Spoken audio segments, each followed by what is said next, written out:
truth. When you sick of the thing, Lord, though. See the work on the past and I just can't hold out, though. See the work on the past and I just can't hold out, though. People, welcome to the Bandwagon podcast. Very excited for this one. This is where we talk about all things EPL. As I said, we will have banter, we will have predictions, and we will do it all. Once the EPL, we will do it over. Yes, you see me, obviously. I am your host, Rush. We also have Emil. Emil, big up yourself. Let people hear your voice real quick. Bless up. I couldn't tell you why my camera alone on, people. I couldn't tell you why my camera alone on. Don't worry about it. Man, We're working on it. No, I'm working on it. Anyways. As I say, Emil is one of the residents. Lijay Williams, obviously. And Joe Mar is here right now. Crouch a forward, Kimani O'Sullivan a forward. But we'll kick off the show, is it? Man, them first thing, I want you to introduce yourself, but with the introduction, I want you to go on the name, but don't give me the government. Give me one of the people for call, you know.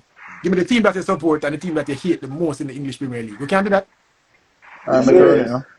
All right, Emil, start. No, I don't know, say. Hey, man, let's you turn off your camera. Jesus Christ. No, Joe show me Mar. and move up and down, bro. No, bro. Move me and move up. Man. You don't say I take this thing and say Joe. So you're not turning on the camera. I show me and walk up and down. Wait.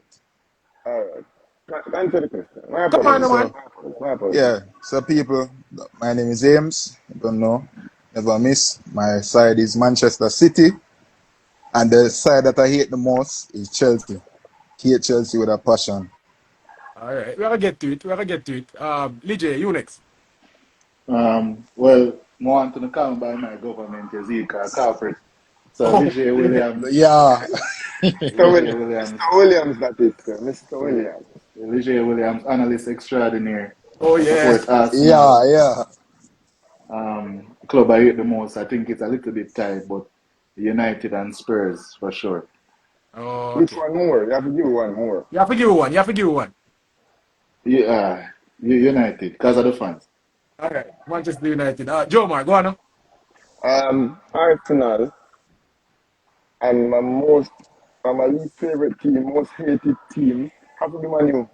Should be Tottenham, but I'm Man U. I even hate Tottenham. Me hate them for sure. I hate them because I haven't hate them. Yeah. But deep down, me really hate them for real. Like Harry Kane, one of my favorite players all time. Stop right now. Remember, bro, we have to keep up the image. We're Arsenal fans. Let's not get carried away. All right? So I don't really hate them. Man U, Jesus Christ. All right, obviously, Rush. My favorite team is Arsenal. And the team that I hate the most is actually Manchester United. The truth is, as the dog say, me hate Tottenham not because Tottenham really do me nothing or whatever. We just hate Tottenham because I'm an Arsenal fan, bro. Manchester United, on the other hand, I go through years of suffering, bro, at the hands of Manchester United. And also, the fans are insufferable, bro. They're unbearable. So, I don't really want to deal with the Manchester United fans. So, I hate Manchester United. Let's see if we can get Crouch and Kimani forward before we move on. She are only too long for me, man. So we can ask him why he hate Chelsea or Chelsea. Oh, yeah, Amy, why hate Chelsea? No, man, I just the fan base. I just hate the fans them and the fans them just make me hate Chelsea. The only reason why I have a level of leniency towards Chelsea now is because Richards whisper. You get me? But apart from that, I just hate them fan base, and because I hate them fan base, that just hate them. That's it. The man must add them, bro. I've been trying to. Come on, bro.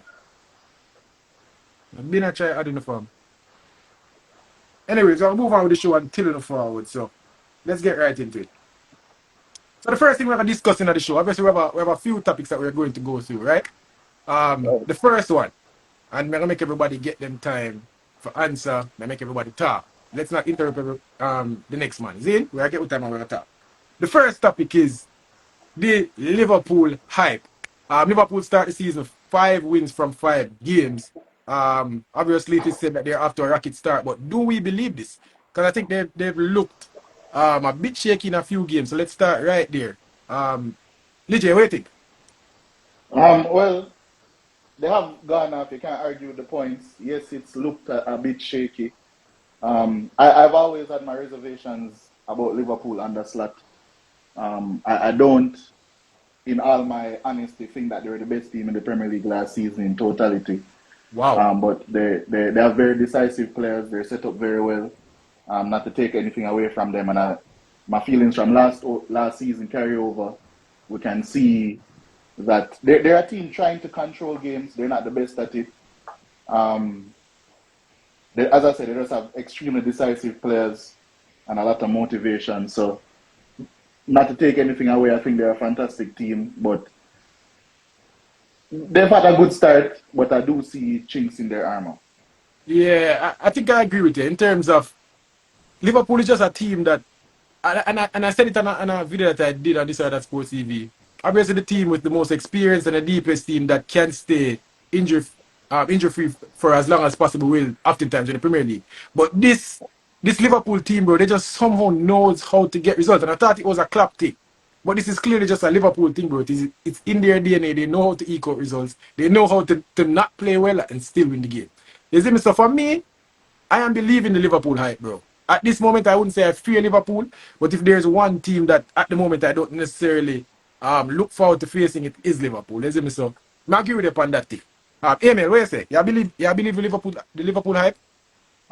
No, I'm not 100% convinced, but the thing is, champions find ways to win in the most difficult times.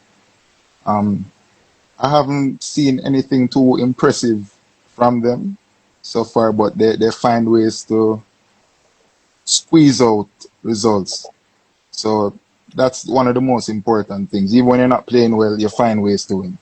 But overall, I'm not 100% convinced, and I'm definitely not afraid of this Liverpool team. They have they have some weaknesses, Yeah, especially that defense. yeah. I agree. Joe, man, what you say? All right, please repeat the question. As you can see me there try to set up Big the man, environment for the is he grand there, referee. You get there, me in I the say? there, bro? Focus. Is he there, in the there? What's going on? They did have to step out to deal with some business and All right, okay. organize the setting for the grand face reveal. You get me I All say? right, You see here the we go. new Here we go. mustache, Here we go. lose the beard, that All right. rebranding. You get me I say? Let's lose chattings. Let's go. The first Anyways, the the first question. topic of discussion is the Liverpool hype. Do we believe it? Obviously, they're after a 5 wins out of 5 games start, but they've been criticized for their performances so far, but still managing to win the game. So, do you believe the hype? All right, so I heard Mr. Williams talking, and I have to disagree with them. Obviously, they haven't played up to the standard that they should be playing up to. Um, last season, I don't believe that they were the best team last season, but I believed in their midfield last season, and I believe that they had one of, if not the best goalkeepers and one of, if not the best central defenders last season. Obviously, them have a man who goes by the name Mo Salah. And as such, they would always threaten. I did believe, however, that the Arsenal team and the Manchester City team in totality were better than they were. Obviously, at the beginning of the season, where Manchester City lost who I believe is the best player in the world, that kind of eliminate Man City from runnings, right? Arsenal should have done what they're supposed to do and capitalize. But Liverpool showed consistency and the midfield that, as I said before, that I believed in, they showed me exactly why it is that I believed in them. And what Liverpool did this season was add to that midfield, and then went on to get went on to get a very good striker and then one of the best strikers in the division. So I don't I believe Liverpool hype. I believe that Liverpool are playing below what they can play to. And I'm afraid of what might happen when them start play, how them can play. Because them still manage to eke out results in spite of them not playing the best quality football right now. So with that midfield and with the acquisitions that them managed to secure, the sky's the limit for Liverpool. So I'm an Arsenal Me, fan and I'm afraid of one team and one team only, and that's Liverpool.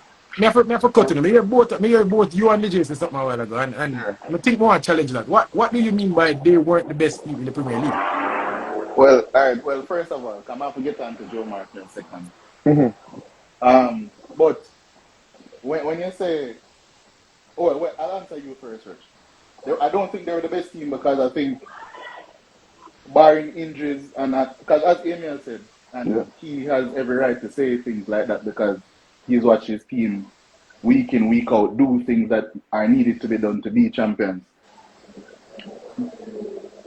I don't think Liverpool, barring injuries to other teams, loss of form to other teams, were better than Arsenal or Manchester Yeah, City. which is where we agreed, right? Yeah. I do think that, as I said, I do think Liverpool are a fantastic team, yes. But they do have weaknesses, and I don't think those weaknesses have been necessarily addressed or gotten better. And one of those weaknesses is why I want to get onto Jomar, is their midfield area. I don't feel the same fear or see the same quality that most people would see. And I'm not saying that McAllister or Gravenberch are bad Hamburg. players, but I do think that Gravenberch, obviously, being a Dutch player, growing up as an Ajax player, and just his physical traits generally, is a fantastic Yeah. central midfielder in possession. I think Liverpool have a lot of flaws out of possession As in we've their seen this midfield season. system, especially if Sabazla is not playing in that area. Yeah. So I think their midfield can be dominated. Unfortunately, Arsenal did not go there and execute that, but I do think their midfield can certainly be got at. So I think that's actually not one of their weaknesses, but somewhere where they can be exploited for sure. Well, I have to cut in for a second. I think you guys are looking at the wrong metric to judge what the best team or a good team is. I think the Premier League is 38 games, and it's a team that can stay consistently good for 38 games that is the best team in the league. The team that We can win the can't most amount. determine that after 4 games. No, you said that they weren't the best team in the league last year, even though they won. Yeah, and 38 games played. The goal of a Premier League season is to win the most points that you possibly can, or win more points than the other teams, and finish at the top of the table. And if you do that, how are you not the best team? The goal is to win. Yes, but there are other factors. Like you exclude factors such as injuries. You can't exclude factors. For example, like Arsenal consistently playing with 10 men for the early part of the season. Whether or not that's our own doing or not, in both instances, both the injuries and the disciplinary issues, that's another question. But I don't agree with the subscription that just because a team wins a league, they are the best team in the league always. The No, same for but the Champions League. The I'm, same for I'm any not competition. I'm not discounting injuries. I'm not discounting the other factors that affect the other teams that are playing in the league. But those factors contribute to whether you're a good team or not. If you cannot manage to keep 11 men on the park, that contributes to you not being a good team. If you can't get over the line in terms of you're nil all in 5 games and you can't manage to get a 1-0 win out of those games, that contributes to you not being the best team in the league. If I can somehow park the bus for 38 games and win all of the games, I still would have had an invincible season. I would have been the best team in the league if the whole point is to win the most points. That's just what I'm saying. I think there's a disconnect here with what your point is and what I think the best team should be. I, I, If for me, has to make sense. what you're saying does make sense, but I think you're saying it from a black and white perspective. There's always a level of, because we're all very intelligent people, there's always a level of variance in everything in life. If you don't account for said variance, then I think you're doing a disservice to the other teams, right? So even if we look past last season, when you think about, like, say, for instance, Arsenal's first season challenging, which would be what, 2022, when they bought Jesus, they bought Saliba started playing, for example. Yes, Manchester City were the better team than Arsenal in totality, but there was variance which would have affected Arsenal's ability to perform, which would be the World Cup stoppage in an unusual time in December, Saliba getting injured when he did, Jesus getting injured when he did. Who knows? Who And those knows? are the things. And those are the things. The most games he's ever missed in Yeah, his career. yeah. And those are the things that contributed to you not being the best team. No, but to chime in is just the perspective from which you look at it. Because a team that had the most lucky breaks for a season, or a team that can be considered the most fortunate team, does not necessarily constitute the best team over a 38 game period of time. I think Um, it does. no, yeah, So yeah, Rush, did you watch Liverpool versus Arsenal at any point last season and say, all right, when we've been facing off against City for quite some we time. outplayed both teams last When, season when, when, when four times. Back in the past, when we watched City, play Arsenal, no matter how good Arsenal were doing in the league, when we play City, it was very evident to me that this City team was a level above. At no point last season did I All right. watch Liverpool, even when they weren't playing against Arsenal, and said this team is significantly better than Arsenal. And All right. still, they All haven't right. shown that. I think I get what you're saying, but I think the way you should put it is who plays the most attractive football in the league, which doesn't necessarily No, make you the not best team in the necessarily, league. Rush. Not No, necessarily, Rush. I disagree. I don't think Arsenal plays the most attractive football in the Yeah. league. You think they're the most talented squad? You probably think that, right? Mm-hmm. Yes. Um, I would argue that.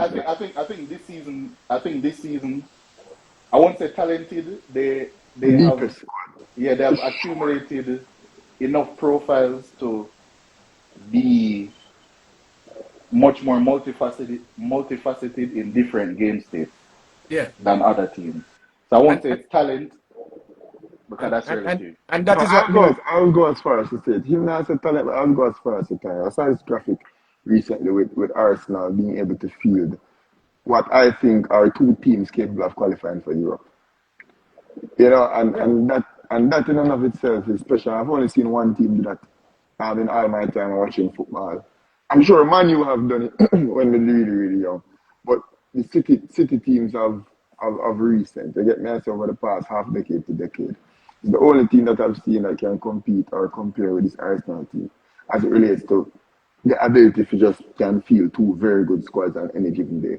And that's why I favor Arsenal. What Liverpool do have is grit, and what Mo Salah often tends to do is to find that goal when the goal needs to be found, and that is the distinguishing factor right now. But Bro, yo, Ernie, may I tell you, bro? Obviously, I'm an Arsenal fan. I do think that Arsenal, for the last 2 years, I don't think can go less than number two in terms of most talented squad in the league. I think we play some attractive football, definitely 2022-23. But in terms of saying we are the best team, I think the best, bro, the goal is to win. And whoever wins is the best team. If I don't care the type of football I have, I don't care the squad that I have. You can so, be so, more for, so talented than for me you, there's never a debate as to who the best team is. So that's not on a day. subjective. Well, hold on a day, yes. For a period of the season, yes. For half of the season, yes. For the first 5 game weeks, yes. But if you're going to judge the totality of the season, bro, and say which team is the best, you cannot say a team that did it with the league was the best team. The best team is the team that won. You can't tell me that, bro. It's Just sports. The goal perspective. is to win. But anyways, I Mm-hmm. like this conversation. But this is Yeah, because this can be a show in and of itself. And I think we can bring this back. Another day. Crouch there, Kimani there. At maybe the 35-minute mark, we are gonna make two switch up. We don't know what to jump off yet. yeah. But we are gonna bring them in. Probably like a jump And off. all right, so that a Joe already. Make we get email attack. Cause we're gonna talk about email team right now, which is Man City. The next topic is Man City vulnerable or are they just ramping up? Obviously, we know Man City is famous for starting the season. Not necessarily starting the season slow, but have lull points in the season. And then when it's the business end, they really kick on and just make a run for it. Is this a different Manchester City? Or is this just the same old Pep ramping up as you go into the season? Emil, what do you think about your team?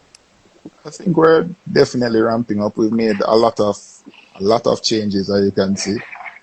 I don't know, Bro, I you didn't. guys. Obviously, I'm framing the question. Obviously, I didn't think that you would have said that, my bro. Come on, carry on. Yeah, Carry on. but I see a lot of persons saying that, oh, Man City, they're gonna fall, they're falling off, and they're not going to win the league, and they're poor. But I definitely, I definitely don't see what you guys are talking about. There's no fear in me whatsoever. This team is going to get the job done. Pep Linders, along with Guardiola, they're making a lot of tactical changes, Hashtag and Pep Mourinho. From, it's obvious that we have become not only a transitional team, but we're also able to possess. So we have different ways of playing the game. Now you We sound have like you just make up a bag of things for you. Because the truth is, maybe we are watch two different Man City, bro.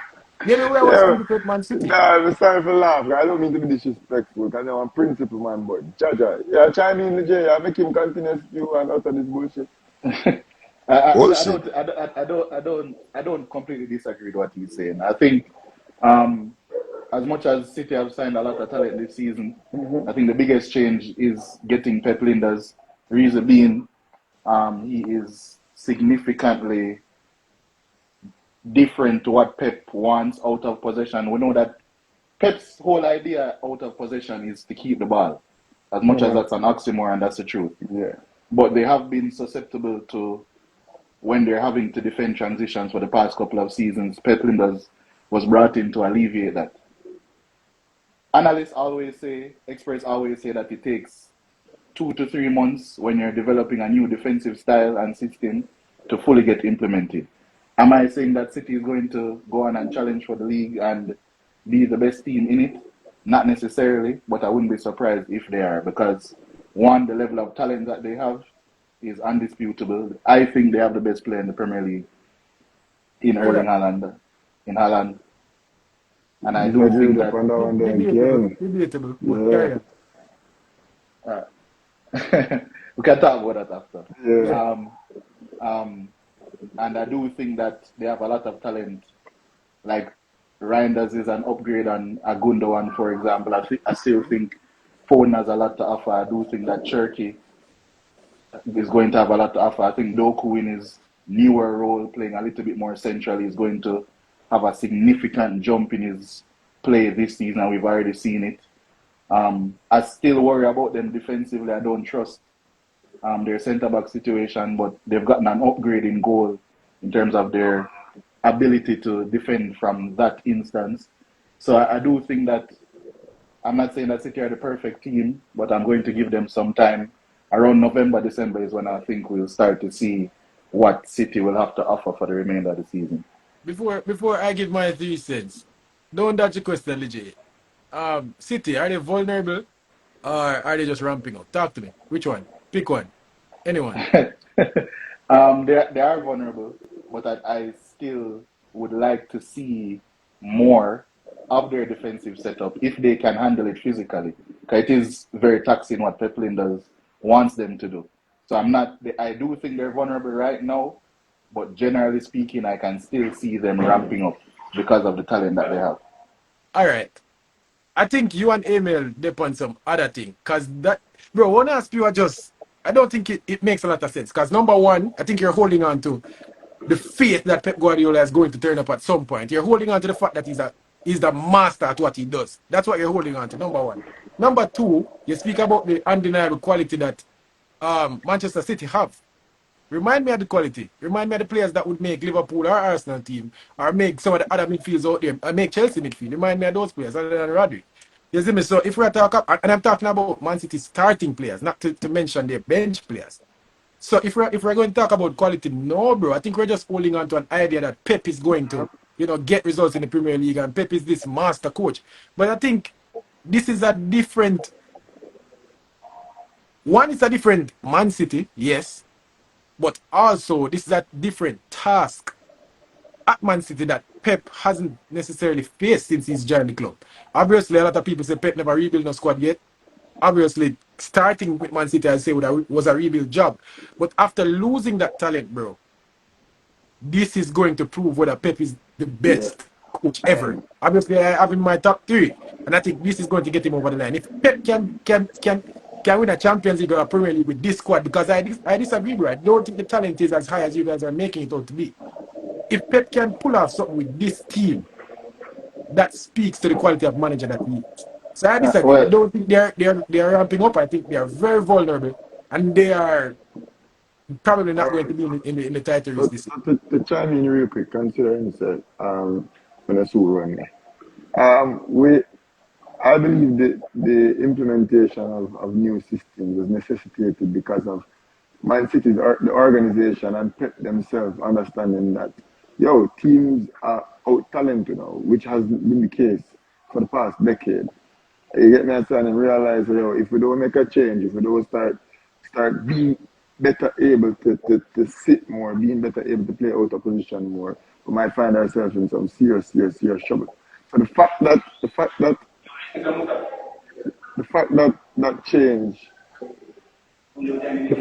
change needed to be made says a lot about the talent itself. So No, I don't trust this Manchester City team. I don't think this Manchester City team is as talented as either Lige or Emil is making them out to be. And Uh, yeah, Who wants to go. respond to that? all right. So the thing is now, well, I mean, well, first of all, to attack Rush's point about me having faith in Pep. Yes, I would tend to have faith in the best coach of all time. Yeah, I no, I think agree, that's a Rush. pretty That's the top that, three. that, I was just about to say. Yeah, I think you're the best coach of all time. that's a Yeah, pretty I reasonable think it's the thing to goal. have faith in. Okay. Second of all, they said they don't have the talent. As I said, I disagree there. I do think that, as I said, Erling Haaland is the best player in the Premier League. Yeah. As I said, Tell me the rest of the quality that would make Liverpool or Arsenal steal. I'm listing out their team now. All right, let's hear it. So Erling Haaland, if you have a striker that's going to guarantee 25 league goals if he plays minimum 30 games, that's there. I think, as I said, I think Doku in this current role is going to have a big explosion. Um, Tijani Reinders is going to be recognized as a top 10 midfielder in the Premier League, central midfielder, top 5 maybe in his specific position by the season's end. I'm not sure if you were exposed to Reinders from last season, but I already thought that he was performing at a top 10 level last season at Milan. I think he's a fantastic player. Rodri, I don't think he's going to be the same. There's that. But with that being said, there isn't a defensive double pivot, 6 type midfielder in world football still, even though Rodri isn't going to be the same, that can control a game like Rodri can, probably outside of the two that Barcelona have. Yeah. So, Yeah. as I said, they have a lot of talent. They have a lot of decisive talent. I'm not even getting onto Cherky, who's one of the cleanest technical players and a game changer in a different sort of realm that's in modern football now. As I said, I do think that they're weak in certain areas defensively, in terms of their talent defensively, which is something that I would be concerned about as a City fan. But to say that they aren't as talented necessarily as they used to be because they lost Kevin De Bruyne, I would disagree with it there. All All right, right, so real quick, before I go, 1 second, Rush, yeah, real man, quick. go on, go on. Give me a combined 11, Liverpool, City, and Arsenal. I put Chelsea in there. Yeah, it's a good thing that Chelsea even up on the topic then. I don't even want to get into that. Yeah.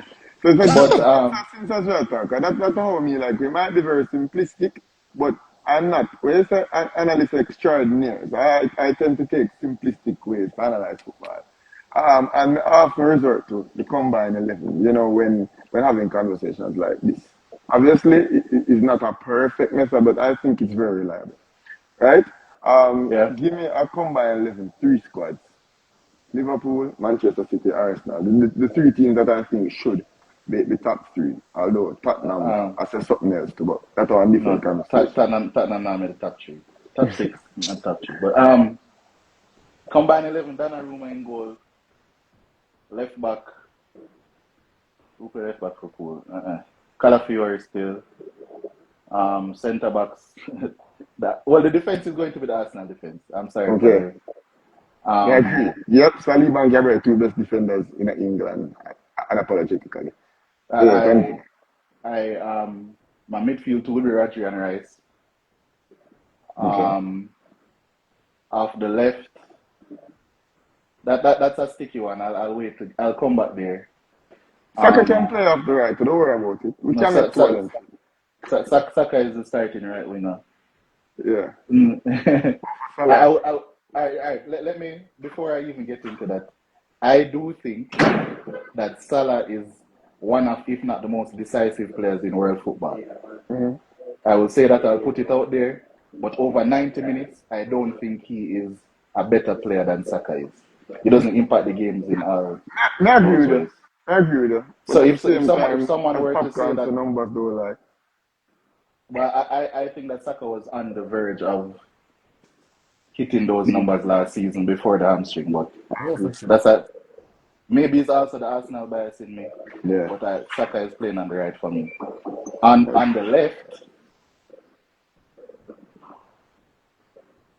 that would get a little bit tricky. I think that's either between Eze or Doku. Oh God.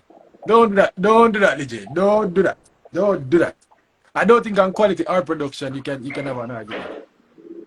Now, you see, the thing is two different profiles. They're game breakers in That is different true. ways. That is true. They're game breakers in different ways. As in, as much as Doku is raw, and you see, at the highest level of football, the complete highest level, physicality is what separates players, Right. right?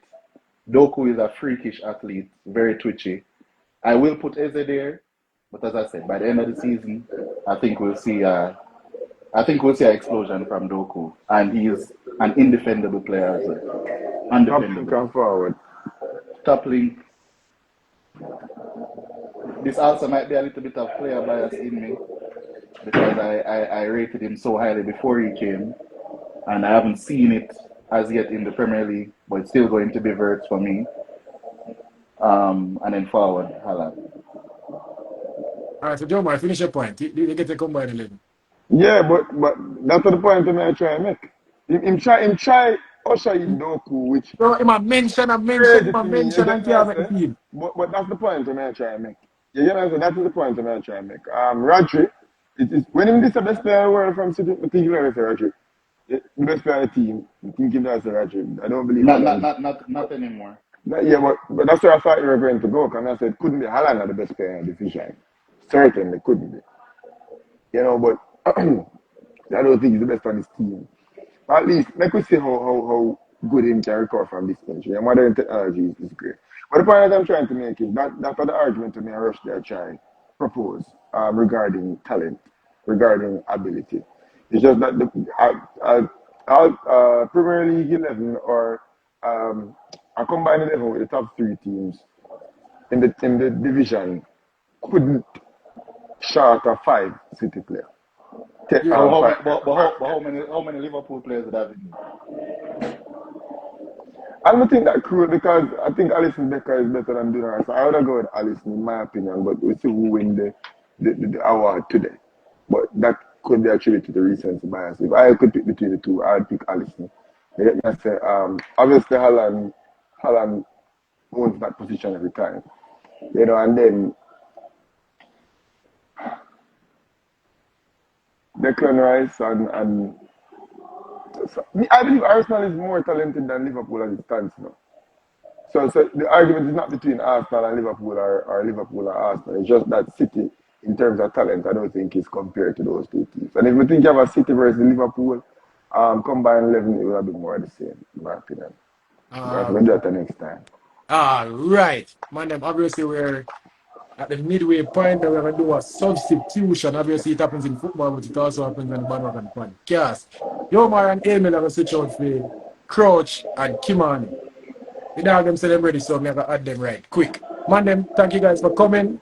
Obviously, next week again, Yes, we'll have the sir. Bandwagon podcast. Hopefully, we can talk some results and performances. But it's the first show, so we're just setting the platform before we can build them. You see me? So, big up for That's, passing through, and good, glad to see you, my dad. yeah, bro. Bless up, man. Bless up. Man. So I'm gonna switch out right quick.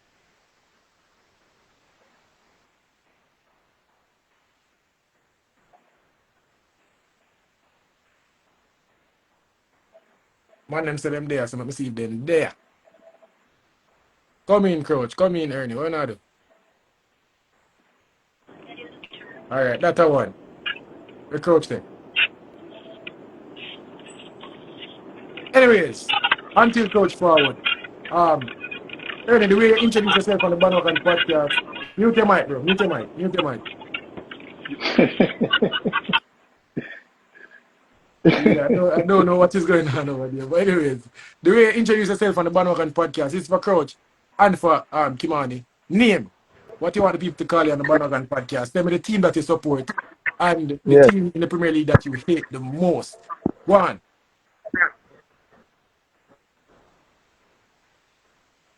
Who wants to start? Coach or Ernie? Talk to me now.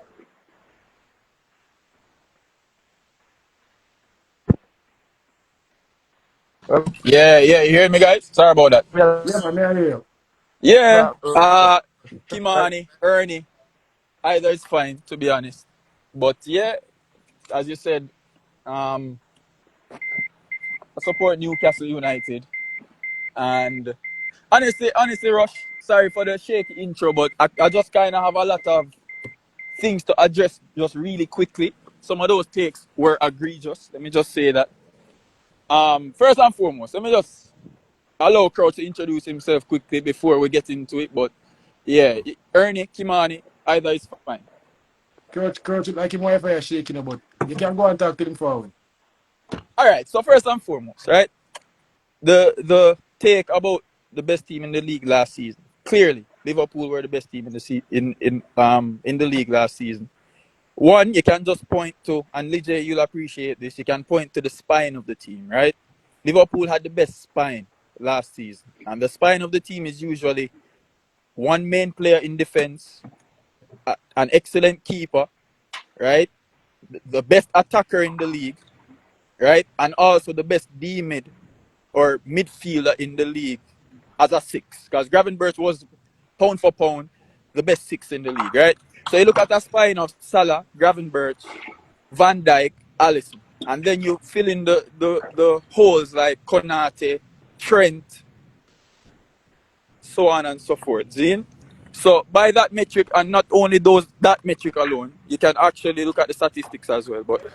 And I agree with Rush's point about, consistency and staying fit. That's a superpower.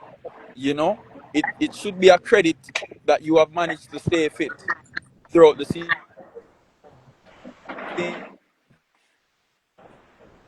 And All right, Ernie, yeah, break up. So here we're gonna do. We're gonna pass it over to Crouch. Crouch, introduce yourself. Give the name of your want people address you by, the team that you support, and the team that you hate like the those, most in the you can Premier go to League. last, right? Coaches here. Come on. Yeah, I'm a Spurs supporter, The team that I hate the Unfortunate. most, Man U. Yeah. Ah, Crouch, that shocked me. That shocked me. We're not telling you that. That shocked me, bro. What, the team here, Man U? No, we don't really have Yeah. nothing against Arsenal still. It's just a rival club. But yeah, Man U fans, they're different. So yes or no, Premier League combined 11, right? No, man, no. That was an argument to it. That was an argument to Oh, Ligia and Joe Mara have. We oh, have some oh, oh, topic. oh. We have to go through them. But if you want to Yeah, get, if you want to get opinion real quick, let me hear what you think. Who was the best team in the Premier League last season? Ligia was saying that it wasn't Liverpool. It was probably Arsenal. So tell me, what do you think about yeah, that? Best team in the yeah, league. yeah. How can it not be the team that won the league? That's facts. Like Arsenal playing style of football and so forth was one of the best teams in the league, lads. Different from Liverpool that win the league. City was on and off, majority of the time. But as I said, the only part with Arsenal, they show like fear when it come on to the top six teams, like when they're playing against Liverpool or the Man City. They come with a game plan like them come for just draw the game. Them not We come beat out to City win. 5-1, bro. You see it this weekend against Man City again, where them should have start like I think that they should have start Eze in the number 10 position instead of starting like three defensive midfielder. Marina is not a defensive midfielder. That's a false perception.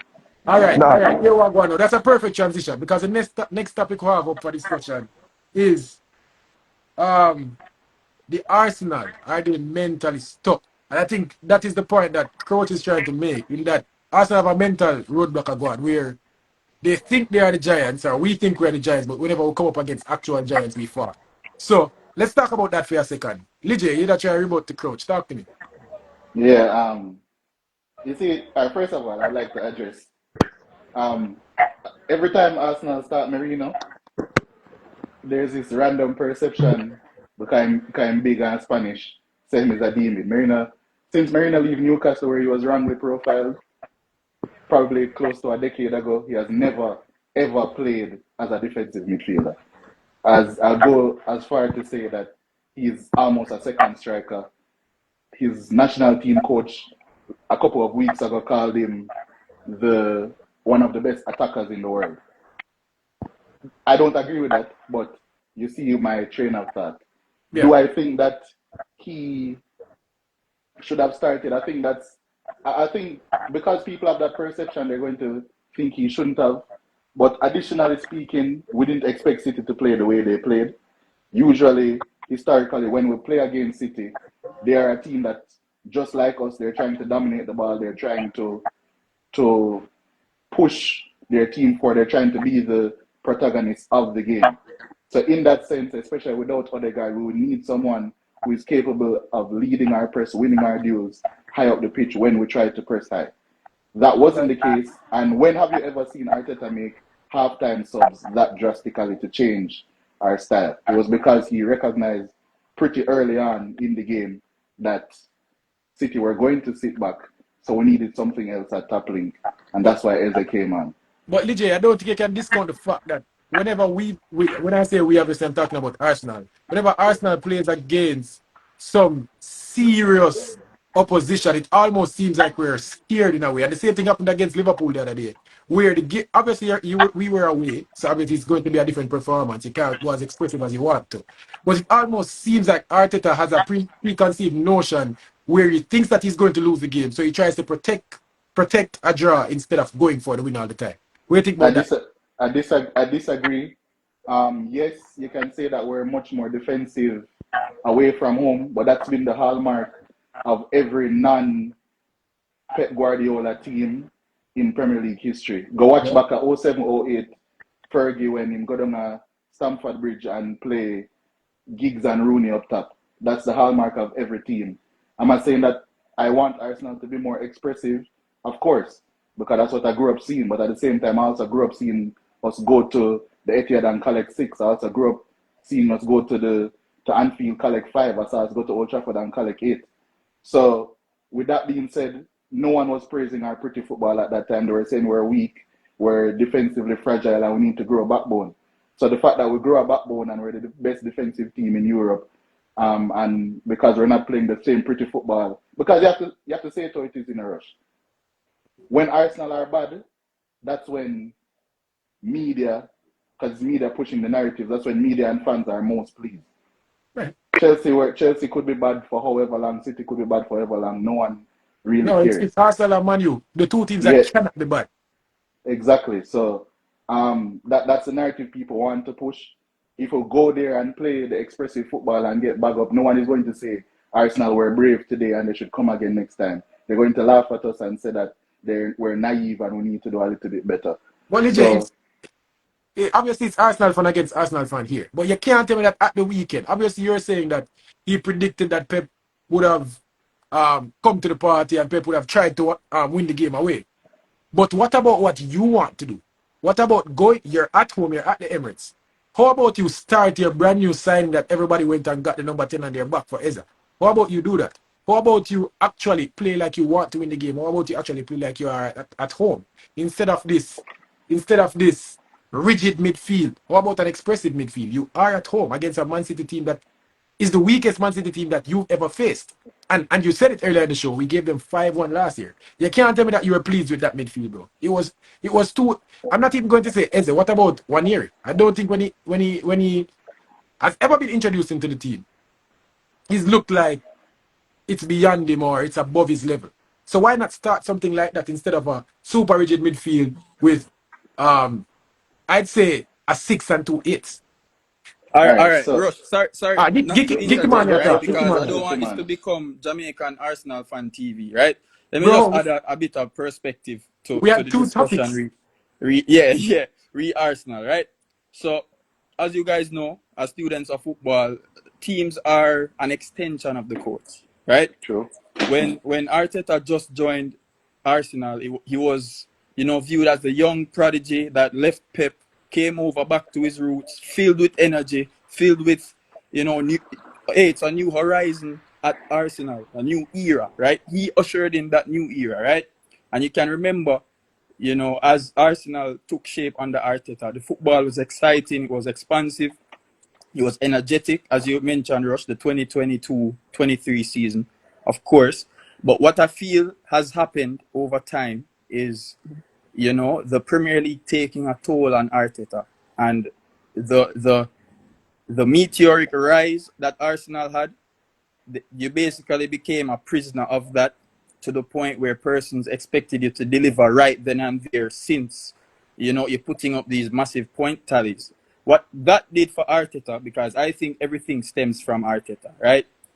How far Arsenal goes, the pitfalls coming up short, everything stems back to Arteta. And I'll tell you why, right? You mentioned the Liverpool game, and you can look at the Man City game too. DJ made a good point about people misprofiling Merino, right? Of course, Merino isn't a bad choice to start, but there are clear messages you can send through your lineup, right?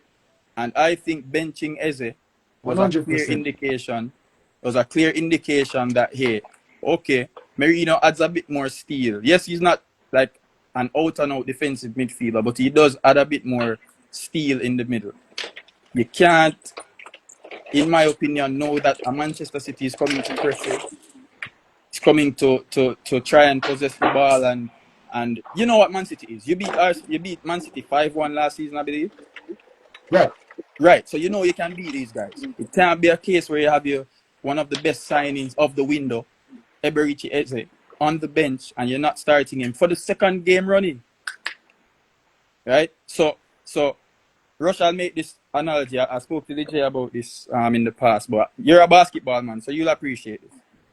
You remember when the Golden State Warriors, the Splash Brothers started to take shape, right? And Mark Jackson was the coach, right? And they were progressing well. They were going to conference semis. They were making the playoffs year in, year out. They had Draymond Green and all that.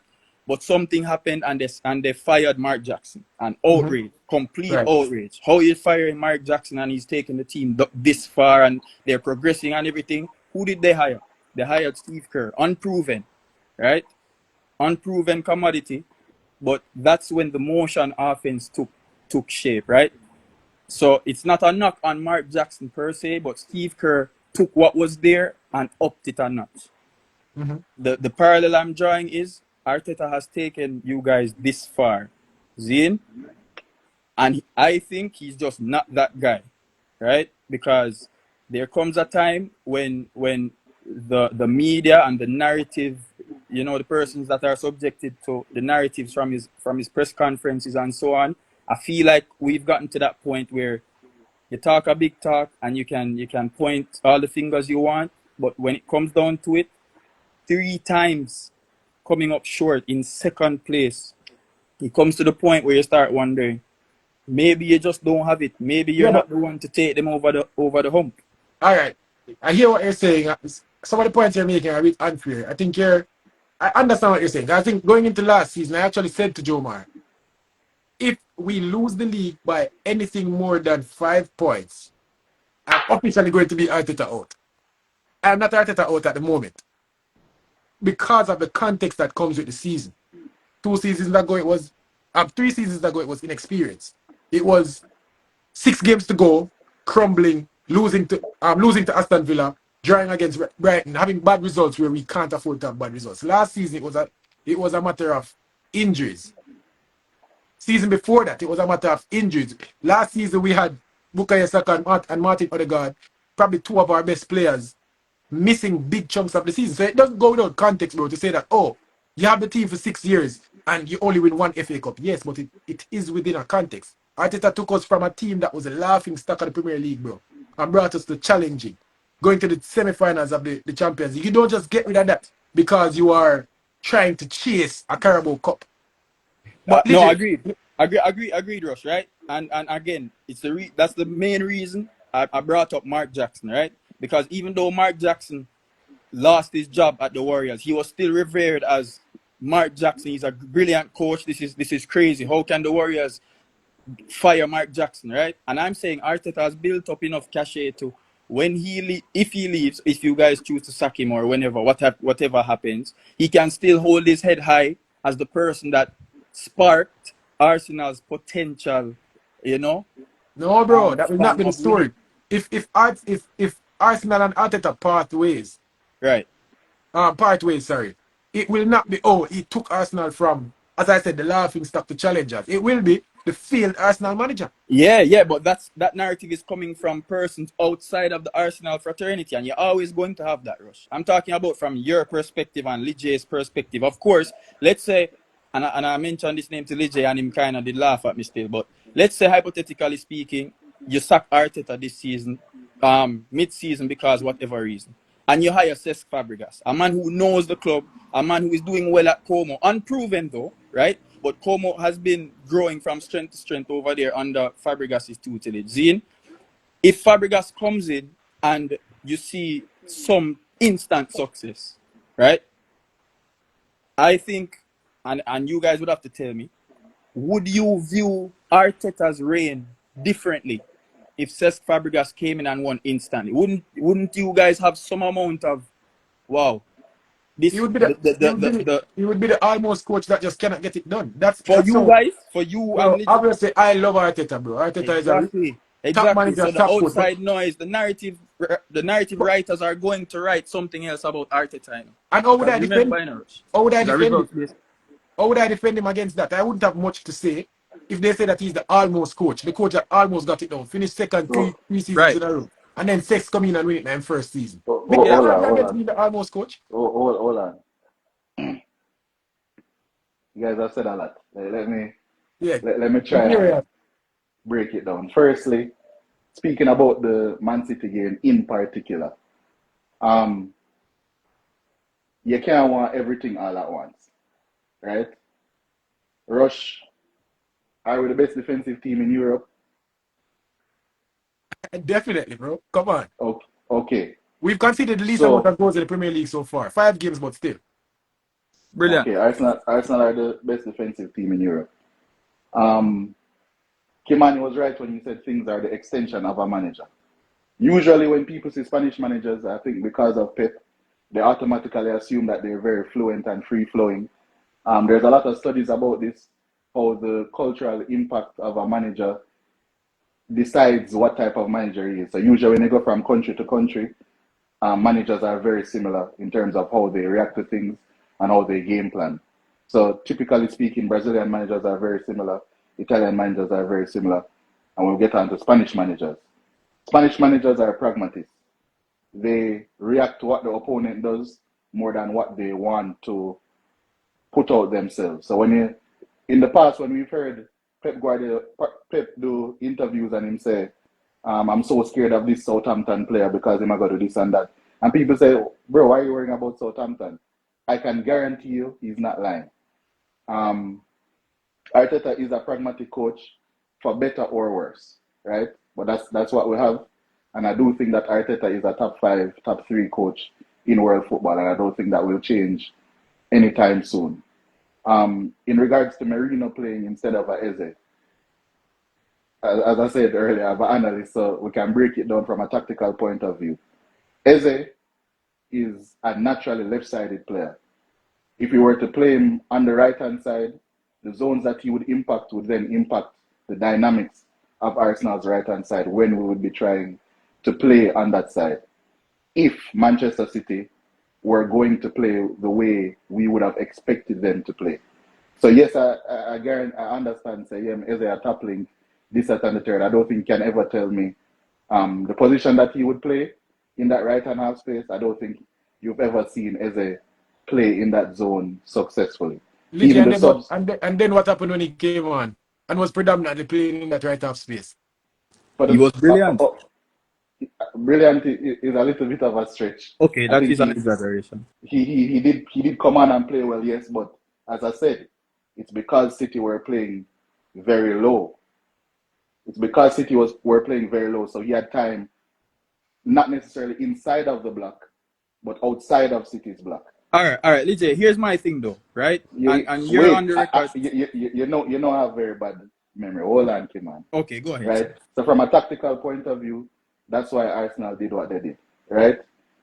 As I said, right or wrong, Arteta is a pragmatic coach and he's very reactionary. But that reactionary thing has led Arsenal to being the best defensive team in Europe with a high level of variance in their attack. You have Yeah. That Can't can't, work, that, Rush. that Can't work. can't work. Hey, Can't work. hey, I Agreed. apologize. As I No, say, that's bro, fine, bro. That's fine. as But I say, bro, yeah, I have over 10 years of Instagram experience and I don't know how Instagram live. I've it's never been fine. live in my That's why we're life. here, bro. That's All why right, we're let's here. do it. But Let's do but it. When but we do it. as Lijay makes his return, right? Arsenal, and Lijay has been on the record saying this, right? Arsenal, and I agree with him. Arsenal is the best team in build in world football in terms of build up, structure, varying shapes, 4-2-3-1. I'm talking about the back line now. You know, you have four defenders, two D mids. You have sometimes it's only Zubimendi alone. It's Calafiori inverting. It's all of that, right? Mhm. Even if Man City comes and Lijay understands that, hey, you know, you're going to have to play without the ball. At the end of the day, Arsenal is good enough to play Eze, even though, you know, City is coming to press just because of how masterful you are in build-up, right? So, I mean, I understand, and he reasoned it out well about Merino and why Arteta would think to start Merino. But at the end of the day, right, you sign an Eze because he's a wild card. He's an unpredictable player. It can't be a case where, yes, we all know Eze is predominantly a left-hand half-space player, right? And we haven't even got into Arteta trying to jack Grealish Eze on the left wing, turning him into a touchline winger. We're not even going to touch on that. But Yeah, Eze but is that type he's of player. versatile enough to do that, though. Let's not. Exactly.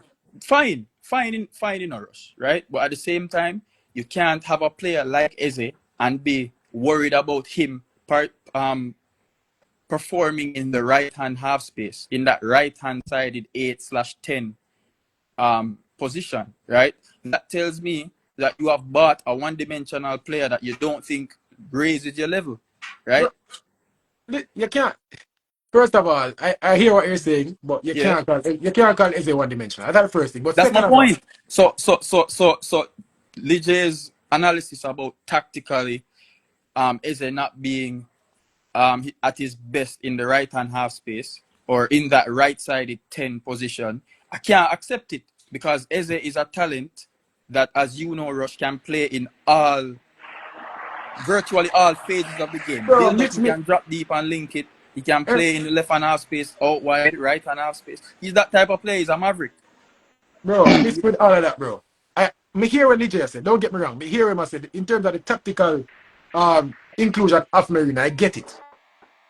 You're expecting Man City to play a certain way, so you want to have a structured midfield. You don't want to be too expressive. You don't want to go out and get too enthusiastic and lose the game. I understand it. But what about you being the best team in the world? Your Arsenal is supposed to think that they're the best team in the world.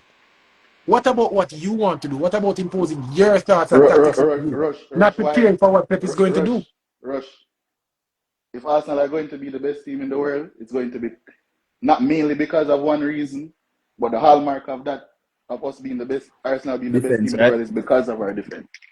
I'm Right? not As saying I we're the said, best team in the world. I'm not saying we're the best team no, in the world. I'm saying those I'm saying if, players and the coach. I'm saying if we're going to become that, right?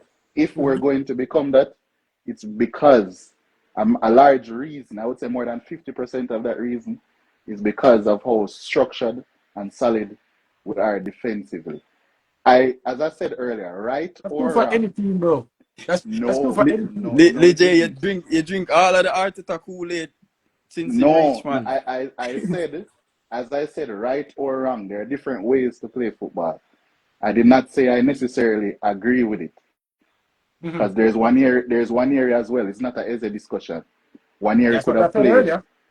and one year he could have played in it because he's much more comfortable in those zones, right? But as I said, right or wrong, that is just the coach that we have, and because of the results that he has had, I think it's a little bit wrong to focus on the fact that the only thing you're focusing on is that we didn't get all 3 points. Am I disappointed about that?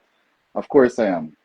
However, I think generally speaking, when you reduce a Pep Guardiola team to the least possession he's ever had in his career, when you force a Pep Guardiola team to play a back seven and you only give them 3 moments in a game, which they take one, I do think that it would be difficult at that point for me to completely blame the manager for that. Yeah, Sec, but sec, sec, hold on, that yeah, Kimani. got you, bro. I'm forgetful. 2 things Sure. about what you said about the Mark Jackson thing. Okay. One, I have warmed up a little bit more to Fabregas since you said that. I've watched a lot of Como over the summer at the start of the season. Come I'll on, say that. bro. I'll say that firstly, and I do think that Fabregas' next job will either be Barcelona or Arsenal. So there's that as well. But with that Okay. being said, as I've been trying to say, right or wrong, this is Arteta. We know what Arteta is and how he wants to achieve what he's going to achieve. Do I think that Arsenal will achieve that? Yes. Right? Because, Rush, think about it this way. And as an Arsenal fan, I don't think external fans see it a lot. Maybe Kimani because he's a more nuanced fan, being a Newcastle fan. But I always say that Arsenal don't get the same. Nuance fun, like that. Yeah, Man, I say Arsenal man not don't. compete for nothing, so man not No, it good that's still. not. No, I'm saying you're not a direct rival. Like a Man U fan wouldn't have this perspective. Hey, big man. I won a trophy last year. I'm your No, direct rival. I No, no. knocked you out of the Carabao Cup last year. all right, I bro. blanked you over 2 legs. We are rivals. Anyway, I'm not forcing a rivalry still. If you say we're not rivals, okay. Don't beg it up. Yeah, respect, Rush. But Rush, when have you ever seen a team that is their hallmark is defense? We can mention the Leicester team. We can mention the Chelsea team after they spent what would be the equivalent of over £2 billion in 04-05, and their hallmark was defense. When have you ever heard a team be criticized that they're too defensively forward, so that's why they don't challenge? They're too defensively forward. Export on that. They're too, all right. People criticize Arsenal for having a defensive mindset, right?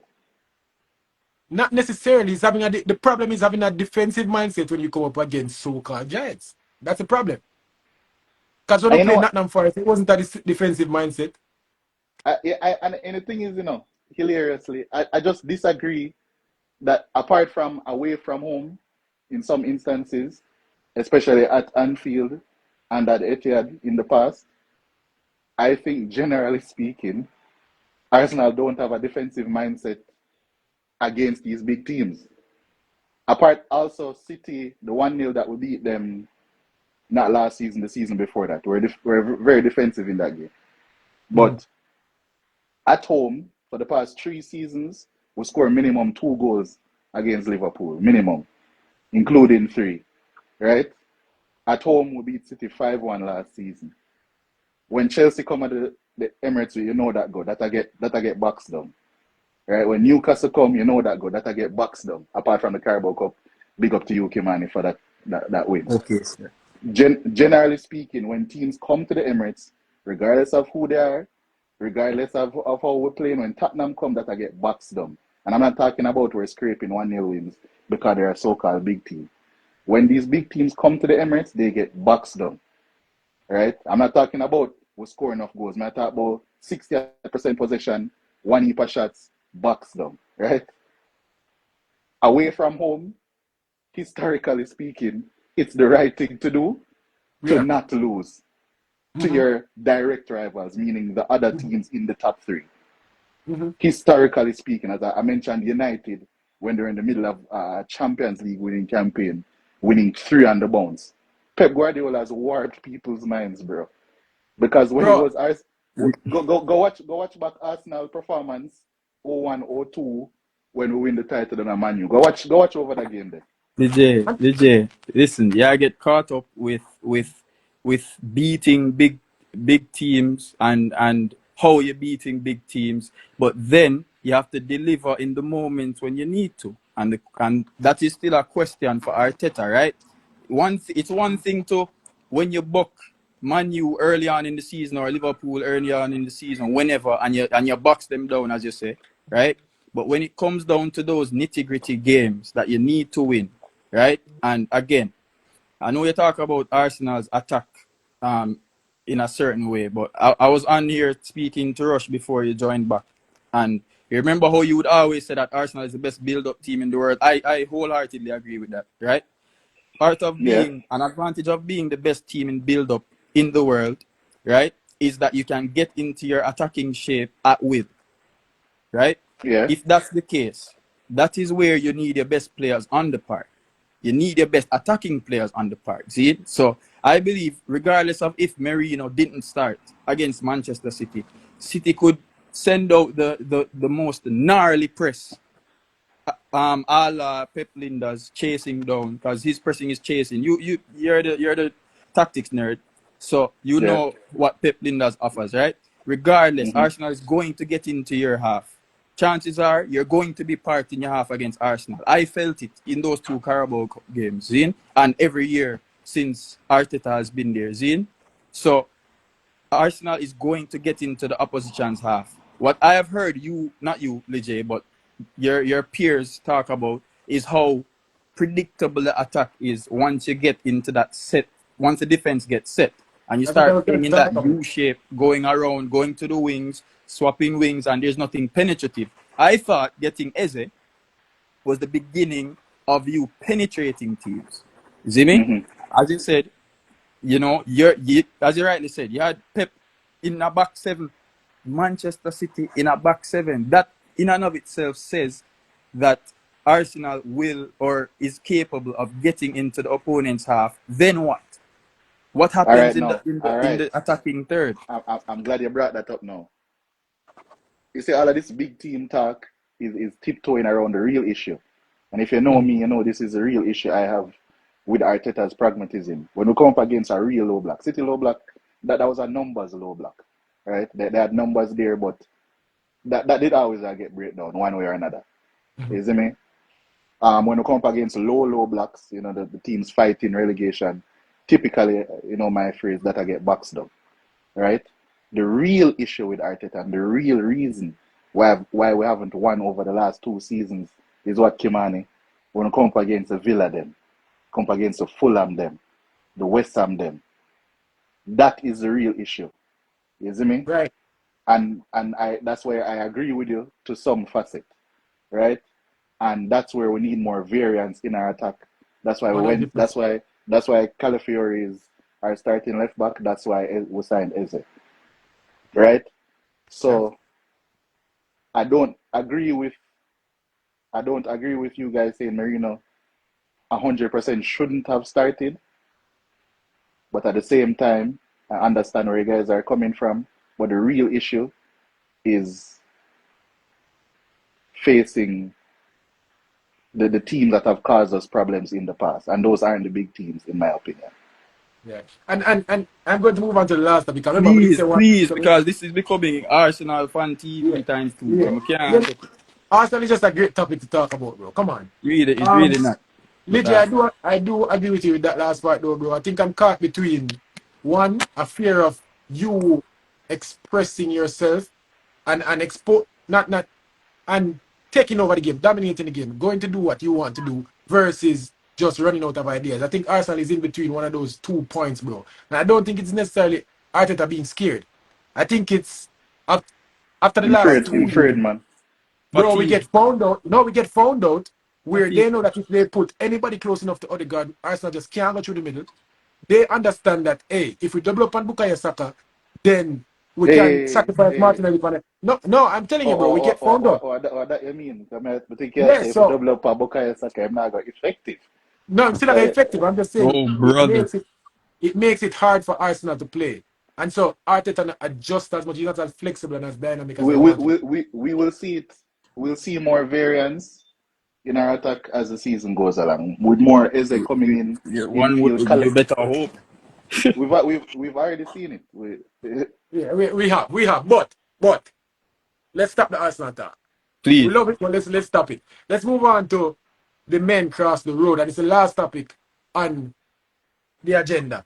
It is Tottenham Hotspur, bro. Is it that we're seeing the best Hotspur after Hurricane? What is going on? Who wants to As in start the the one day? as in the best iteration that we've seen since Hurricane. Yes. But when kids, Talk but to me. oh yeah, I mean But yeah, but see, some but see, this is the thing in a legit. You have to come with something, bro, and you have to move the goalpost because if we say no, the best and who no, is the best, you have to tell me some metric, bro, that don't necessarily should be used no, no, to Hey, I have measure a, no, I who is have the a hot best. take, but I'll let no, DJ go first. no. I see. The thing is, I was just trying to remember when he left. This is the third season, so definitely, because Mhm. Thomas Frank is an unreal coach. I He's a don't do. what? I think an unreal coach. I think he's a great coach. Um, Kim, and I hear you disagreeing. I see you disagreeing, but DJ. um, Okay, so What can then we that stick a pin disagree at with? Can we stick a pin at Thomas Frank first? Let's Make explore. him Let's finish. cross Hold on, make him examine. finish him point. Make him finish him Yeah. point. Let's Make go. him Yeah, finish him point. sure. yeah, but no, I was just saying that I don't think Tottenham making top four. They're a top six team at best. Yeah, That's it. all right. Go on, All Kimon. right. All right. So let's just cross examine Thomas Frank's you know, get Thomas Frank getting the job at Tottenham. Cool. Now this is on the back of Ange Postecoglou's collapse at Spurs, right? Hmm. Only just winning their first trophy in however long and Yeah, breaking the but curse at still being Tottenham. a stinker of a team though. While doing that. Stinker of a team, and as you said earlier to me, Rush, about taking seasons in context, Tottenham had the most injuries across Europe. That is statistically proven. That's true. To the point where they had to use their second starting 11, right? Why? Why They, did they have the most injuries across Europe? it could be Ange's tactics. It could be Okay. made. We don't know. We don't know. We Yeah, can only speculate. we do know. Just read a little more, bro. Okay, I hear you. But regardless, and you want to talk about injuries, Mr. Hamstring.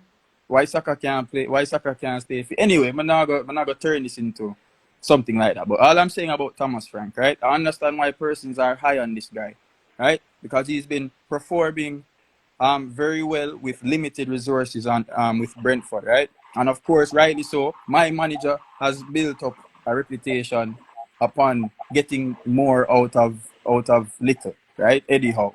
So I'm not Hmm. going to be hypocritical there. But if you want me to believe that Thomas Frank is a needle mover in terms of taking Tottenham from where Ange took them in terms of achievement, because as much as his Premier League his form the form of the team in the at the end of last season, it was horrible, right? Again, context, it was due to a lot of injuries. Remember how Ange Postecoglou started at Tottenham? He won what, 3 straight No, yeah, coach of the month, that good start. right? Yeah, And they were but flying, that's his first 10 games. After right? that Yeah. after That that they sound were the familiar? 15th. Yeah, but after That that they sound were all right. See, the thing is now. Where I try to say? I'm saying that we need to hold our horses on Thomas Frank, right? Because at the end of the day, yes, performing at Brentford, with Brentford against teams like Man City and with players like Wisa, Mbuemo, and so on, that's limited pressure. That's limited You know? expectation. If I were to ask you guys, right, when Thomas Frank was hired after Postecoglou, what are your expectations, Lige and Rush? How does he move the needle? What is the expectation for Tottenham now? They're in the Champions Hold League. on. Give me, give me, Top give top. me, give me, give me piece of this name. Because Sure. my thing is, and this is why I think Thomas Frank is perfect for Tottenham.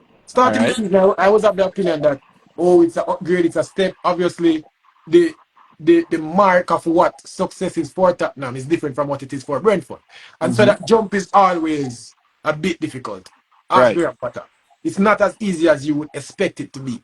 Mm-hmm. No, Tottenham is a bit different, bro. Because if you think about the quality of a Tottenham, it is if I'm supposed to put Tottenham, Brentford, and Liverpool as 3 teams together, I would think Tottenham, in terms of quality and players, are closer to Brentford than it is to Liverpool.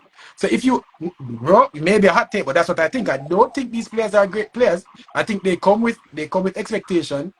They haven't delivered on those expectations. Obviously, you have Richarlison, you have Kulusevski that's injured. You have some players that are top players. Don't get me wrong. But there are a lot of average players in this Tottenham team, and I think he can get the best out of them because he's used to working with players that are not necessarily the best at their position or the Right. season-breaking players. Right, and And those that is are the why I same think it, players. Right, Wait, and well, those are the same players that Kimani, Ange Postecoglou had performing greater than their parts, right? bro, Because well, a Ange season was 38 games, bro.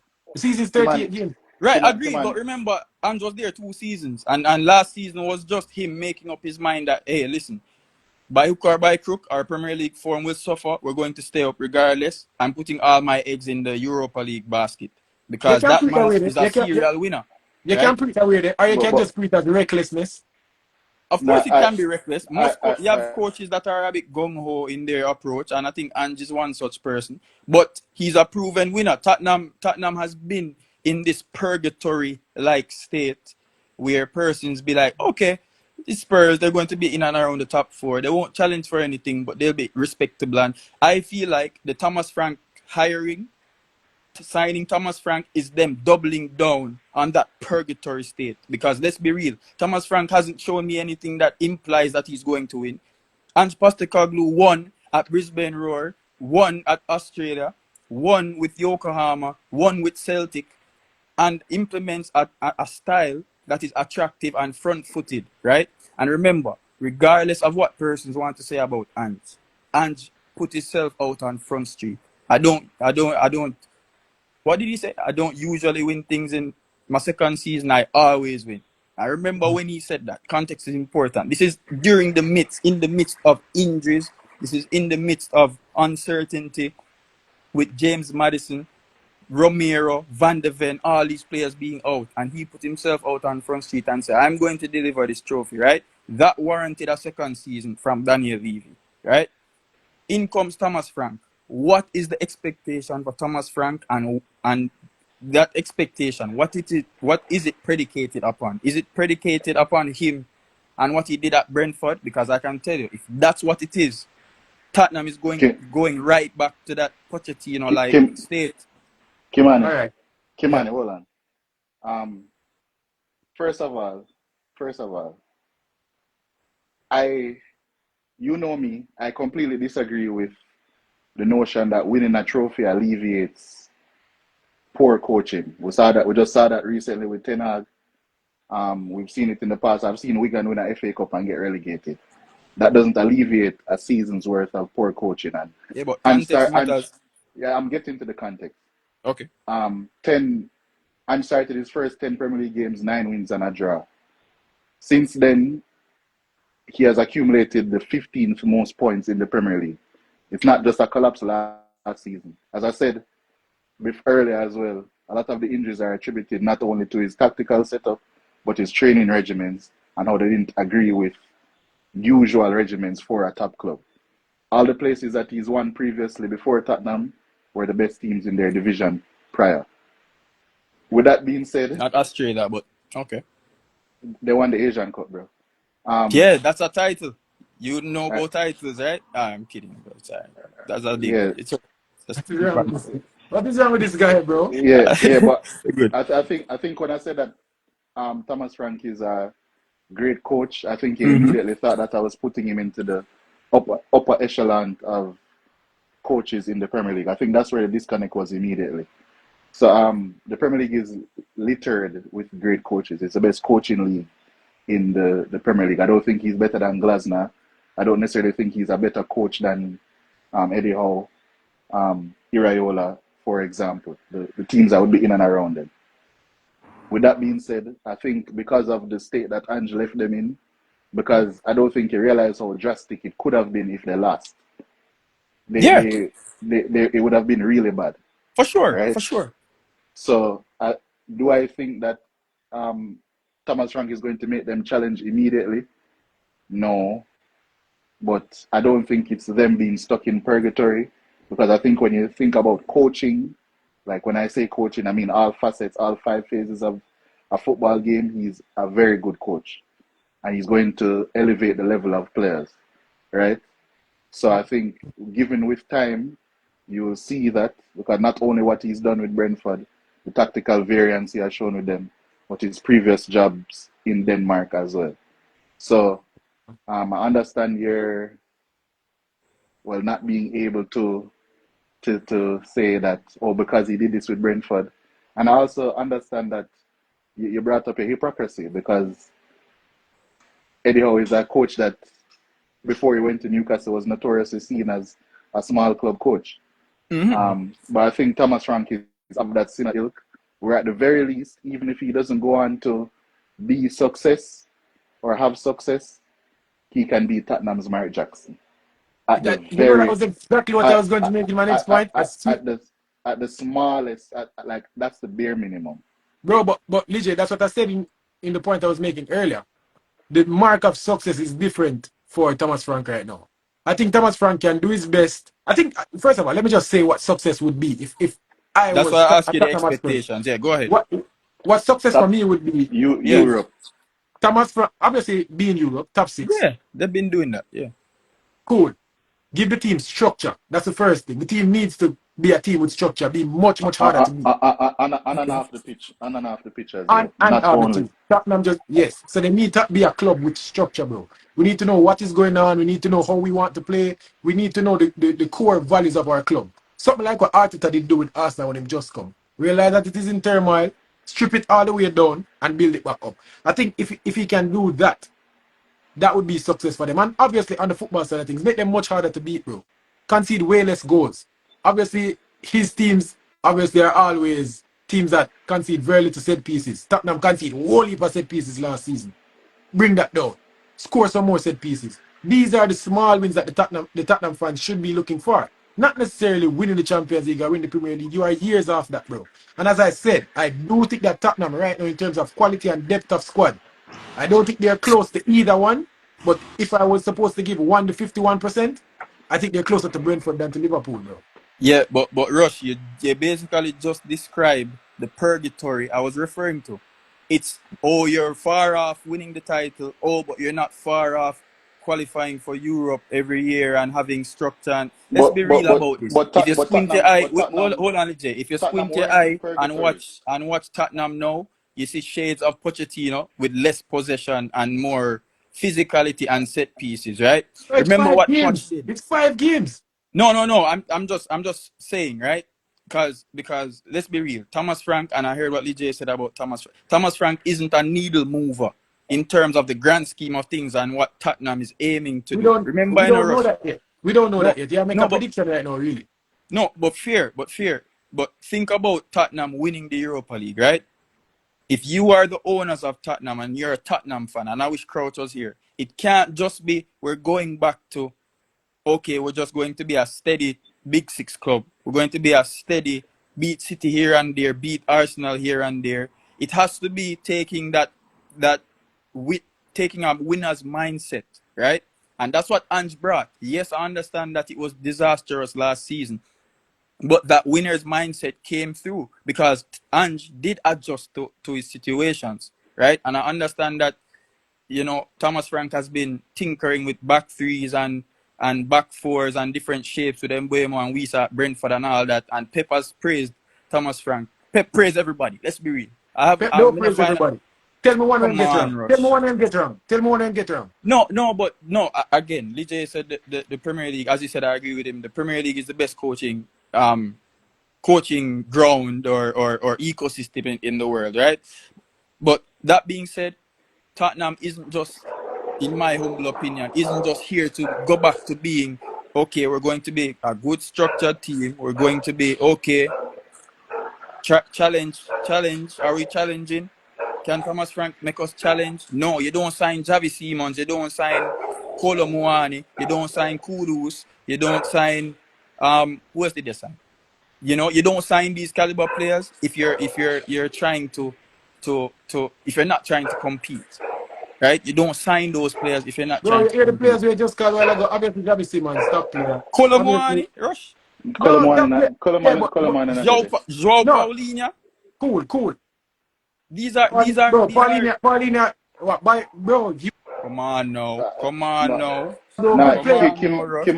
Kimani, but this go back to what Rush was saying in terms of wanting to put a structure in place so the team can eventually get there. You're saying that Tottenham were in purgatory. They weren't. They challenged for the league twice. They challenged for the league twice under Pochettino. Right. They were in purgatory before Poch. No, I just they've use been Poch to say that, you know, for example, an almost coach. Remember, say Poch are the original almost coach before Arteta, You right? see it? Yeah, So, but you so see it? But you see it.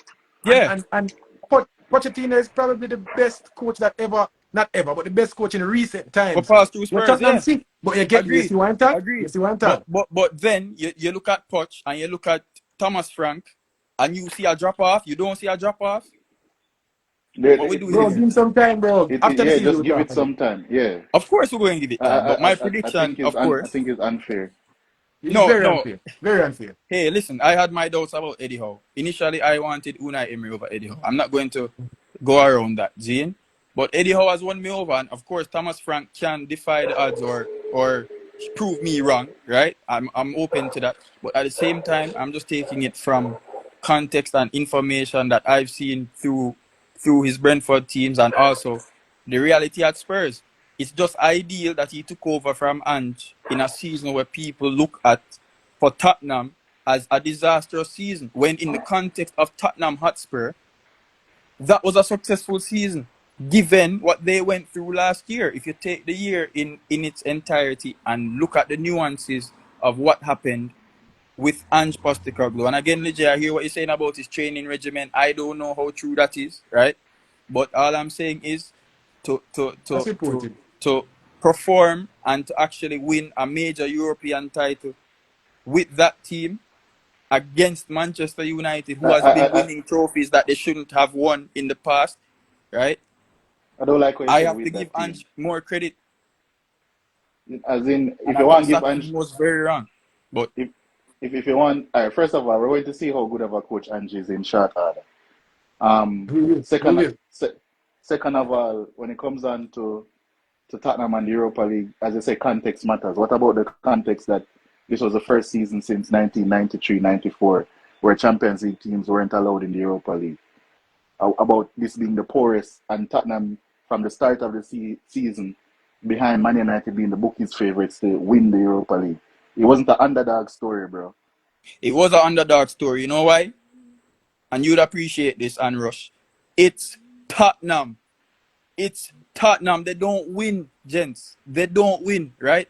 You have to remember, right? And in the grand scheme of things, we look at clubs and we look at the narrative surrounding the clubs, right? These are the things that managers are going against. Arteta at Arsenal, Eddie Howe at Newcastle, Maresca at Chelsea, Pep at City. All of these guys have to go against the narrative that surround the clubs that they govern, right? Maresca had to start winning, you know.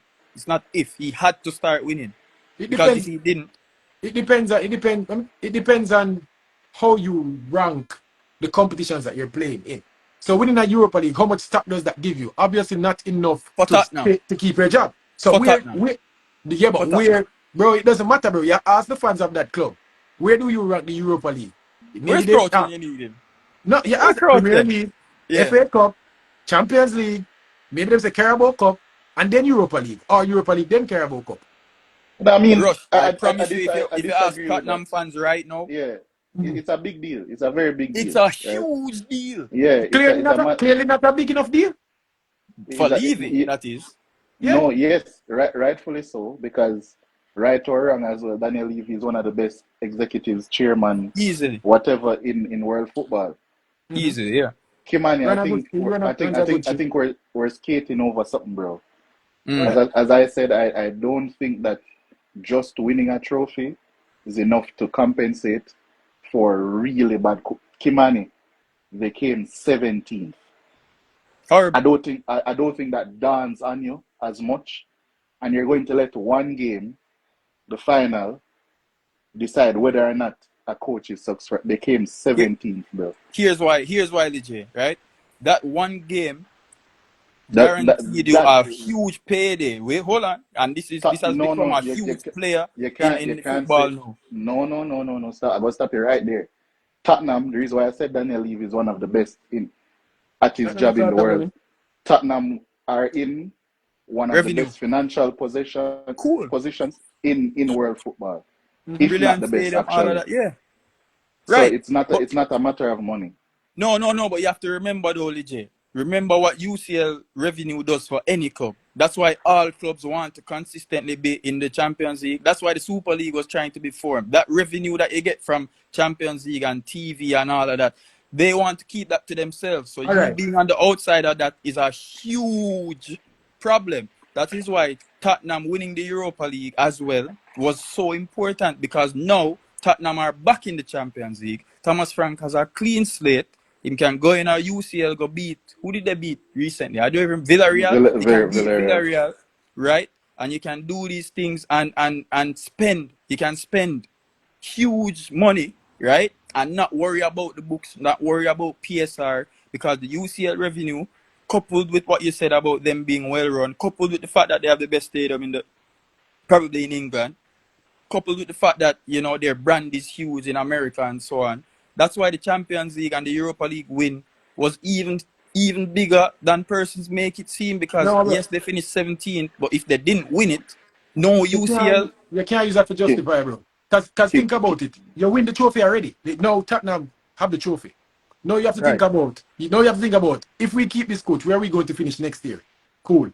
If we keep this coach, what are we Cause going they're to do not in the winning. Champions League next year? Yeah, they're not winning the UCL. You're not winning the Champions League. And you're now winning the Europa League back to back. You're not Now win the finishing top Prem. 5, top 6.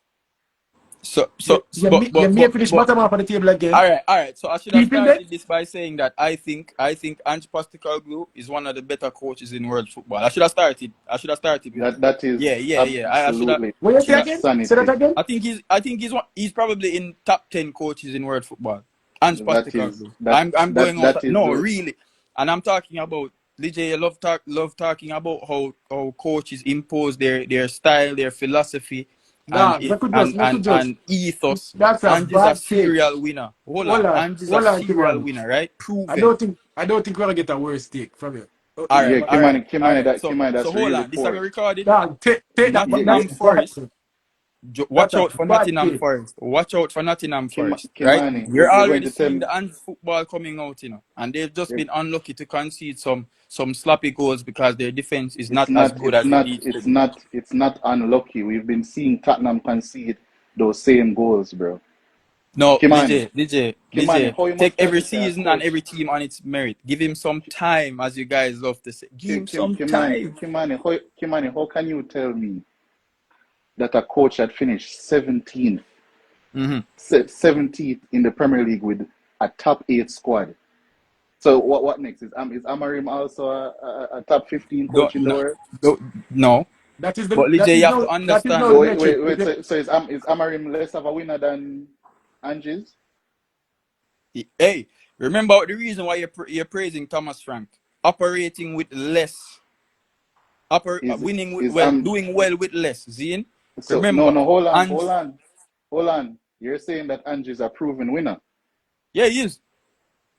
Is Amarim not a proven winner with less? Because what Amarim did with Braga, winning a title there, winning a cup there, what Amarim did with Sporting, neither of those teams are the Sporting. favorites in. Neither of those teams were favorites in those divisions. Brisbane Roar were. Celtic, I don't even have to mention that. Kimani, I respect you very highly. But you saying that Ange Postecoglou, with all of his, I don't even have to give reasons why he's not even in the conversation for top 10 coach Okay, in the Premier League, much less he's the easily world. top 10 in the Prem. He's easily top 10 in the Prem. But we are going to see it. We're going to see. Hey guys, rush! Make sure this episode of No, Bandwagon recorded yeah, and bro. saved, I'm because we're never coming back to this. I'm Where's never clip Nottingham that. Forest on the Never table? clip that. 5 I never points, clip that. I gotta 4 get points. through. Yeah, clip that. Ange Postecoglou, All right. top 10 in the league. Yeah, All right. So we're super gonna wind proven. down, but me gonna give. Me say I dog try join the live. Maybe more want give my opinion. We're gonna do that and then we're gonna shut it down. Because we did say one hour, we're gonna way over. So Yeah, we man, have no things to problem. do. So remember add the dog and get him opinion and then we just take it down. We don't get through everything, but we Yeah, have yeah, yeah. we have plenty more games to go. Is it? Real. Give a take real quick, my dog, and make we shut up. Oh, Mickey, big up yourself, yo. Mickey them. Oh, Gents, oh, And then Mikael. John, man, ready, bro. John, we there Cribs, listen Cribs. to Mani and me have to say. Jano. Yo, you're the man. And the answer. Jano.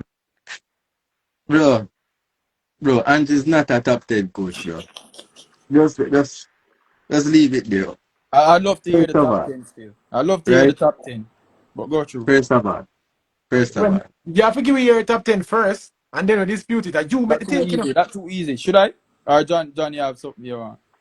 No, man, first of all, not because he win the Europa League, make him a winning coach. The state around that final was probably the worst you've ever seen in history. Two teams, I know, fighting to be the worst team in the world at the moment. Two That stinkers. exactly. So winning, irrespective of winning the Europa League, his job was never safe. He was already through the door because you cannot take a team like Spurs, who has always been competitive in the league or playing competitive football, and being a top 8 squad and finish 17th. Worse, if you even look at the problems that Man United have, it's far greater than just a coach. Is the message? So Spurs right now, Thomas Frank, I'm not sure Spurs fans are going to be okay with the type of football that he brings because of Tottenham has always been an exciting team to watch, but not a winning team. So Thomas Frank will bring structure, yes, and maybe sometimes it may be lackluster in what they're used to seeing, right? Because Ange will give you exciting football, but you may not come out on top, right? So, You're going to win a trophy in your second season, though. You can bank on that. well, let us see if So, he win a trophy with Nottingham Forest. hey, all right, so I have a question to ask you, John. So if Ange Postecoglou wins the Europa League this season with Nottingham Forest, what's the narrative? I just want to hear what you would think about it. Wins Well, what? If he he would wins the prove that Europa League with Nottingham Forest, wins he the would Europa prove League. that he will prove that he's a tactical genius. Okay, No, In I all don't fact, think I don't think tactical genius would necessarily cut. That would you make you a know why? tactical genius. You know why? Because he is staying true to his word that he always win a trophy, and how we do it, we have to wonder, and right? yeah. That would be Because No, I think no, what no, no. what But that would but prove. Rush, remember, Ange even said after the loss to Arsenal, he said on Wednesday you're going to see the football, and I deliberately watched that game in its You mean entirety. you mean the Nottingham game they Forest lost were to playing Swansea? expansive football, right? You mean the game They they lost to lost, Swansea Yes, to they lost to to Swansea. But, struggling Swansea in the championship? hey, come on now. Teams That, that that's lose. a this is why I said that's a tactical trophy. genius, because I don't think he will be successful. No That's a fears, That's but a I'm trophy talking down about the drain, I'm talking about the tactical imprint of Ange at Nottingham One Forest, less trophy and to it was win, bro. clear. One less trophy to win. All right, but finish the Okay. thought still. But I just wanted to sneak that Yeah, may I Nottingham say Forest Europa League thing into it. if he win a trophy with Nottingham Forest, bro, which I think is just a crazy thing to say. What? Even though the Europa League is watered down, if he managed to pull out a win in the Europa League, I think I would say, all right, he knows how to win finals. That's all I would say, That's it. That's bro. it. Me not Come see, on, I would obviously have man. given more credit it's than just that. two games, so I would me have can't given say more he know credit to than build a that. good teammate. Me can't say that he's a tactical genius. Me can You say have him to give reckless, credit bro. where it's Me due, can right? say me can say Do you not know the history of what we're talking about winning a title with Nottingham Forest?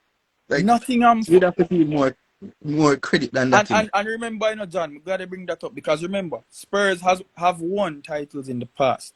Nottingham Forest has won titles in the past. If Ange comes back and restarts the winning, which he did at Spurs, regardless of the final being a snooze fest and haram, right? The fact that he comes in and you win, right? Remember what football is all about these days, especially. Arsenal fans are feel it right now, Even the one them where I drink the Kool-Aid every week under pressure, I itch for type I'm Arteta an out at Arsenal fan. Ligier. I am At an Ligier. Arsenal fan. Oh, all right, John. See, you not feel it. You not feel the itch for say, yo, If yeah, you're man. feeling it, and you have to look deeper than just the results, you know. You have to just look deeper to keep saying, because you can say it's an improvement, but at the same time, we still lack Cope, that yeah, cope. number one thing. Cope, yeah, So, cope. You all see what I say? right, all exactly. right. We could have got all night, but we can't do it. Man, Well, them, Rush, hold on. yo, I say something for done the live, and I know Kimani had to take it personal. The only reason why I'm value a trophy like that so much for Tottenham I can't support Newcastle. I'm really not get it. You're not used to things. and that's just the truth of the matter. Boy, The I only think there's reason some, I think there's some truth to that. I think there's some truth to that.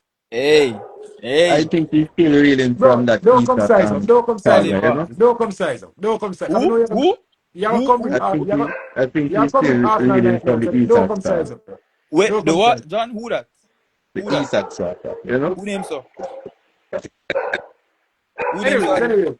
Come in, man. Come in. We have to shut it down. People, thanks to everyone that passed through the show. John, big up yourself. Kimani, big up yourself. Big up yourself. BJ, big up yourself. Crouch, your internet that's struggling. I'm going to start that out for next week. Email, big up. Joe Mar, big up. People, this is the first episode of the Bandwagon podcast. We're starting on Instagram. The goal is to take it over onto YouTube where we have production. It's have a look better. But we just have built the community. Obviously, we don't have it on YouTube yet. We have built it over upon the social media and then we transition. See? So, follow This or That Sports TV on Instagram. Hopefully, we can have the live over there and on everybody's social media. You see me? But we want to transition it over to there. So make sure you follow This or That Sports TV, subscribe to This or That Sports TV, follow the man that on the live.